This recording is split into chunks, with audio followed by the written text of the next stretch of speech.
नमस्कार, मैं हूं सुयश सेठिया और नागपुर वालों के लिए ही नहीं बल्कि पूरे विदर्भ वालों के लिए, बल्कि पूरे महाराष्ट्र के लिए मैं एक खुशखबरी लेकर आया हूं।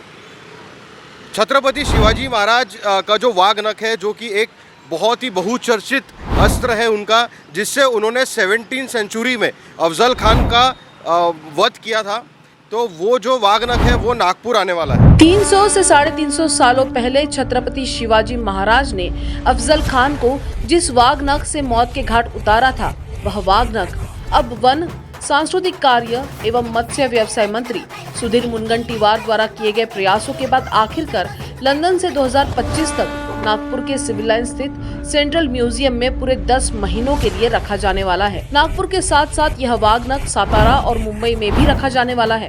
वही युवा से लेकर सभी लोग वाघ नख को देखने के लिए बड़े ही उत्साहित है, जिसको लेकर नागपुर के लोगों ने अपनी प्रतिक्रिया व्यक्त की है। बहुत खुशी है, वो आ रहा है और बहुत अच्छा लग रहा है। और कम से कम 300-350 साल हो रहे, इतने साल के बाद अगर वो देखने को मिलेगा तो बहुत एक्साइटेड हूँ। मैं तो बोलूँगा कि ये हमारा एक गर्व का काम है जो नागपुर में आ रहे हैं।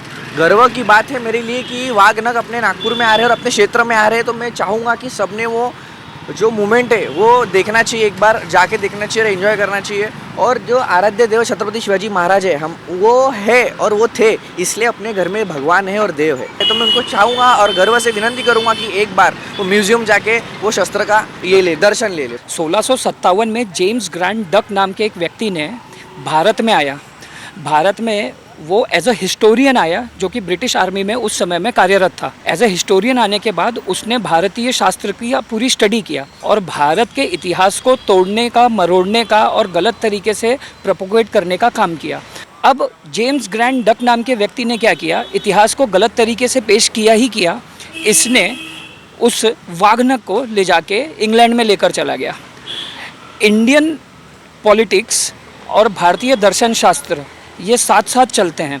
इसमें अगर आप कुछ समय और थोड़ा पहले अगर इतिहास को पढ़ेंगे तो भारत को अपनी चीज़ों का प्राउड महसूस ना हो, अपनी संस्कृति का, हमारे विचारों का, स्वामी विवेकानंद हो गए, छत्रपति शिवाजी महाराज हो गए, स्वतंत्रता सेनानी हो गए, 1900 शताब्दी के जितने भी रहे, इन सब लोगों ने जो अपना बलिदान दिया है, इन लोगों के बारे में सही से जानकारी ना प्राप्त हो सके, इसीलिए अलग अलग तरीके के षड्यंत्र रचे गए।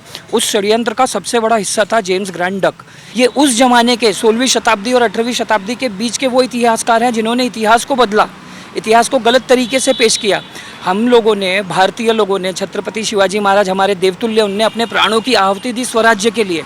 ऐसे लोगों को कम दिखा के, कहीं ना कहीं किसी और का इतिहास ज़्यादा दिखा के हमारे मूल्यों का पतन करने की साजिश को इस वर्तमान सरकार ने पूरा वॉश कर दिया है। और हम क्या है, हमारी संस्कृति क्या है, हमारा इतिहास क्या है, इसको हम समझ सके। ऐसी चीज़ों की महत्ता, ये वाघ नख हो गया, महाराज की तलवार हो गई। मैं तो इस वर्तमान सरकार से आशा करता हूँ कि ये भविष्य में हमारे जितनी भी ऐसी धरोहर है, चाहे वो और भी कोई चीज़ें हों जो कि लंदन के म्यूज़ियम में उधर हों, उसे वापस लाने में अगर सफलता प्राप्त करती है तो बहुत अच्छा रहेगा। मैं सभी युवाओं से, शहर के सभी लोगों से एक विनती करना चाहूँगा कि वाघ नख जब नागपुर में आए, म्यूज़ियम में जब इसको रखा जाएगा, तो सभी लोग वाघ नख के दर्शन करने अवश्य जाएं। लेटेस्ट अपडेट्स के लिए राष्ट्रवाद न्यूज को फॉलो कीजिए।